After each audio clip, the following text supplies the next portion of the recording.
যারা এখন বেশি বেশি বাড়াবাড়ি করছে, বেশি বাড়াবাড়ি করে লাভ নেই।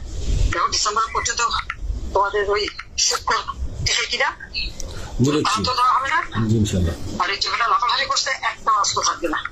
জি আলহামদুলিল্লাহ, আপনার কথায় আমি ভরসা রাখছি করছি। তবে আপনি একটু মাথা ঠান্ডা রেখে আপনি আপনার কৌশলে। আবু ওয়াকার আমাদের বর্তমানে যেই সেনা প্রধান, উনি কিন্তু বলেছেন যে আওয়ামী লীগ ছাড়া ইনক্লুসিভ ইলেকশন হবে না। আমরা এই স্টেটমেন্টটা শুধুমাত্র এনসিপি না, আমরা অন্যান্য রাজনৈতিক যে আমাদের সহযোগী শক্তি ছিল, এখানে বিএনপি সবচেয়ে বড় স্টেক হোল্ডার আছেন, জামাত ইসলামী আছেন এবং অন্যান্য ইসলামিক বা দর্শক, দেশ প্রবাস দূরে কিংবা কাছে বসে যে যেখান থেকে দেখছেন, আশা করি সবাই ভালো আছেন। খুবই গুরুত্বপূর্ণ একটা তথ্য রীতিমতো বাংলাদেশে ফাঁস হয়েছে। শেখ হাসিনা 250 জনকে মেরে ফেলার লাইসেন্স পেয়েছে। তিনি এবার সরাসরি ফোন কলে হুমকি দিয়েছেন ডক্টর ইউনূসকে। দর্শক, পাশাপাশি শেখ হাসিনাকে যে বাংলাদেশের সেনাপ্রধান ওয়াকার পূর্ণ বহলের চেষ্টা করছে সেটাও তিনি ফাঁস করেছেন এবং সে বিষয় নিয়ে বাংলাদেশে কিন্তু তা নিয়ে টক শো হয়েছে। তো দর্শক, কথা নয়, চলুন আমরা বিস্তারিতভাবে কল রেকর্ডটি শুনে আসি, পাশাপাশি সেই টক শোটিও দেখে আসি। আশা করি সঙ্গেই থাকবেন এবং লাইক দিয়ে আপনার মতামতটি জানাবেন এবং চ্যানেলটি সাবস্ক্রাইব করে যাবেন। তো দর্শক, ভালো থাকুন, দেখুন বিস্তারিত প্রতিবেদনটি। যারা এখন বেশি বেশি বাড়াবাড়ি করছে, বেশি বাড়াবাড়ি করে লাভ নেই। দেখো ডিসেম্বর পর্যন্ত তোমাদের ওই শিক্ষক টিকিটা তো দেওয়া হবে না। আর এই যেটা লাফালাফি করছে একটা অস্ত্র থাকবে না। জি আলহামদুলিল্লাহ, আপনার কথায় আমি ভরসা রাখছি করছি। তবে আপনি একটু মাথা ঠান্ডা রেখে আপনি আপনার কৌশলে এগোন নিচ্ছি। তবে সবাইকে সতর্ক করার দরকার।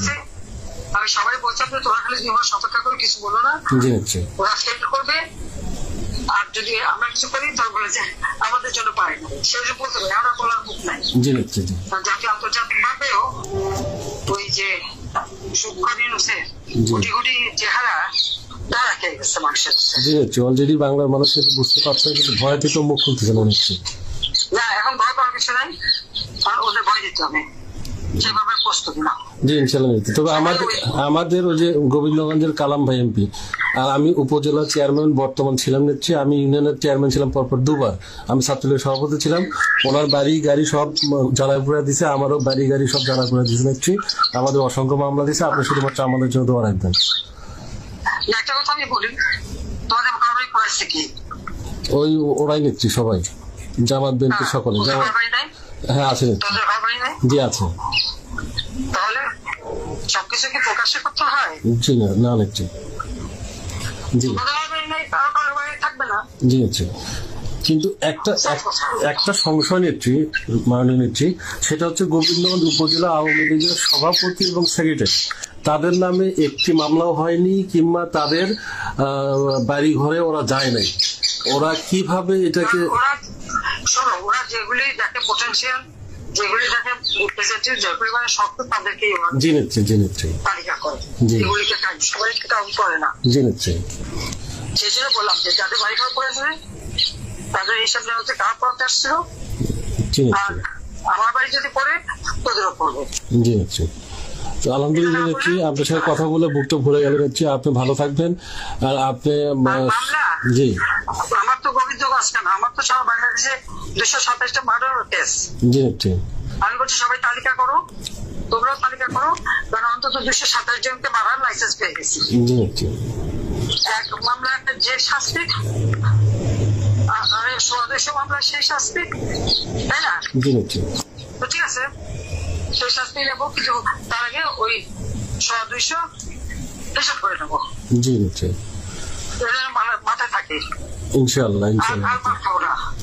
আবু ওয়াকার আমাদের বর্তমানে যেই সেনা প্রধান, উনি কিন্তু বলেছেন যে আওয়ামী লীগ ছাড়া ইনক্লুসিভ ইলেকশন হবে না। আমরা এই স্টেটমেন্টটা শুধুমাত্র এনসিপি না, আমরা অন্যান্য রাজনৈতিক যে আমাদের সহযোগী শক্তি ছিল, এখানে বিএনপি সবচেয়ে বড় স্টেক হোল্ডার আছেন, জামাত ইসলামী আছেন এবং অন্যান্য ইসলামিক বাম এবং ডানপন্থী দলগুলো আছেন, তাদেরও আমরা এই বিষয়ে স্টেটমেন্টটা জানতে চাই যে আওয়ামী লীগের রাজনীতির বিষয়ে বা প্রশ্নে তাদের স্টেটমেন্টটা অ্যাকচুয়ালি কি। আপনারা জানেন যে জাতীয় নাগরিক পার্টির আজকে একটি বিক্ষোভ কর্মসূচি ছিল এবং আজকে বিগত দিনে মানে গতদিনে আমরা একটি প্রেস রিলিজও আমরা দিয়েছিলাম আওয়ামী লীগের রাজনীতি প্রসঙ্গে, এবং আমাদের প্রেস রিলিজে সালাউদ্দিন সিফাত ভাইয়ের সিগনেচার সম্মিলিত একটি প্রেস রিলিজ কিন্তু আমাদের গিয়েছে আমাদের এনসিপির মিডিয়া সেলের মাধ্যমে, এবং ওখানে আমরা স্পষ্ট করেছি যে আওয়ামী লীগের রাজনীতি এবং আওয়ামী লীগের আগামী ভবিষ্যৎ কি হবে। একটি বিষয় অত্যন্ত স্পষ্ট হওয়া উচিত যে 5ই আগস্ট পরবর্তী যে সময়টা আমরা যেটা পার করেছি, 5ই আগস্ট পূর্ববর্তী এবং পরবর্তী বিষয়টি একটু বিশ্লেষণের প্রয়োজন আছে। যে জাতীয় ঐক্য আমাদের গড়ে উঠেছিল ছাত্র জনতার আন্দোলনের মাধ্যমে, 5ই আগস্টে পরবর্তী সময় আজকে 10ম মাসে সেটা কতটুকু আছে, এবং এই মতনৈক্যের বিষয়টা আমরা আজকে আহ আহ, দাবি উপস্থাপন করতে চাই বিভিন্ন রাজনৈতিক যে সংগঠন আছে সেটার মাধ্যমে। এবং আপনারা জানেন যে আওয়ামী লীগের যে রাজনীতি, সেটা এবং একই সাথে জুলাই আগস্টের যে গণহত্যা সেটি নিয়ে কিন্তু জাতিসংঘের মানবাধিকার কমিশন পর্যন্ত একটি প্রতিবেদন দিয়েছে, এবং সুস্পষ্টভাবে বলা হয়েছে যে জুলাই আগস্টে বাংলাদেশের সংঘটিত অপরাধ আন্তর্জাতিক অপরাধের শামিল। সেখানে আজকে আমরা রাজনৈতিক দলগুলোর এই আওয়ামী লীগের রাজনীতির পুনঃপ্রতিষ্ঠার এ বিষয়ে যে নীরব ভূমিকা, সেটি নিয়ে আমরা উদ্বেগ মানে প্রকাশ করছি। একই সাথে আমরা দেখছি যে অন্তর্বর্তী সরকারের একজন উপদেষ্টা তিনি আওয়ামী লীগ নিষিদ্ধের বিষয়ে বা আওয়ামী লীগের রাজনীতি কোনো প্রতিষ্ঠার বিষয়ে কোনো পরিকল্পনা বা প্রতিষ্ঠার বিষয়ে কোনো পরিকল্পনা নাই বা নিষিদ্ধের বিষয়ে কোনো পরিকল্পনা নেই, এই মন্তব্যটা করেছেন।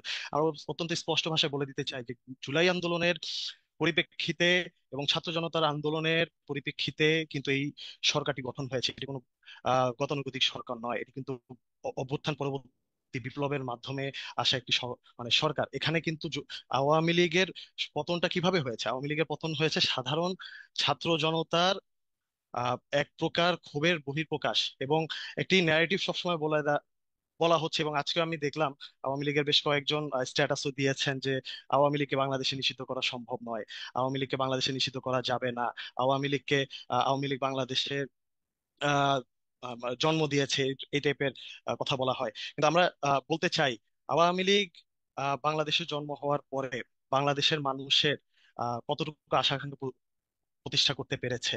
এবং বিগত 3টা সরকারের ইলেকশনও যদি দেখি, 5ই আগস্ট কিন্তু আওয়ামী লীগের বাংলাদেশের রাজনীতি হবে কি হবে না সেটা ফয়সালা হয়ে গেছে। যে ন্যারেটিভটার কথা আমি বলতে চাচ্ছিলাম, যে সবসময় বলা হয় 30 থেকে 35% সমর্থক আছে আওয়ামী লীগের, 30 থেকে 35% সমর্থক আছে বিএনপির, 5 থেকে 10% জামাত ইসলামীর। তাহলে এই 30 থেকে 35% মানুষগুলো কেন আওয়ামী লীগের সমর্থন নেই 5 আগস্টে নেমে বলা? এটি একটি প্রশ্ন। যদি সেটা থাকতো তাহলে 2000 ছাত্র জনতাকে নিহত হতো, ওখানে 2 লক্ষ প্রাণ চলে যেত। আওয়ামী লীগের রাজনীতিকে বয়কট করেছে আওয়ামী লীগের খোদ সমর্থক গোষ্ঠী, এটি মেনে নিতে হবে, এটি বাস্তবতা।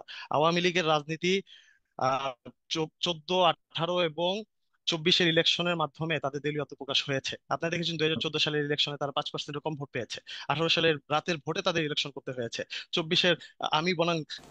তো দর্শক দেখলেন খুব গুরুত্বপূর্ণ প্রতিবেদন। এতক্ষণ আমাদের সাথে থাকার জন্য সবাইকে ধন্যবাদ জানাচ্ছি। দর্শক, যেই প্রতিবেদনগুলো দেখলেন এগুলোর সাথে আপনি সহমত কিনা, খুবই গুরুত্বপূর্ণ বক্তব্য এবং ভিডিওগুলো দেখছিলেন। অবশ্যই বিষয়ে আপনাদের মতামতটা চাই। আর হ্যাঁ, আমাদের এই চ্যানেলটি সম্পূর্ণ নতুন, অবশ্যই আমাদের এই চ্যানেলটি সাবস্ক্রাইব করে রাখবেন এবং বেল আইকনটা অবশ্যই বাজিয়ে রাখবেন, আর সংবাদটি শেয়ার করে দেবেন। তো ভালো থাকুন, সুস্থ থাকুন, আসসালামু আলাইকুম।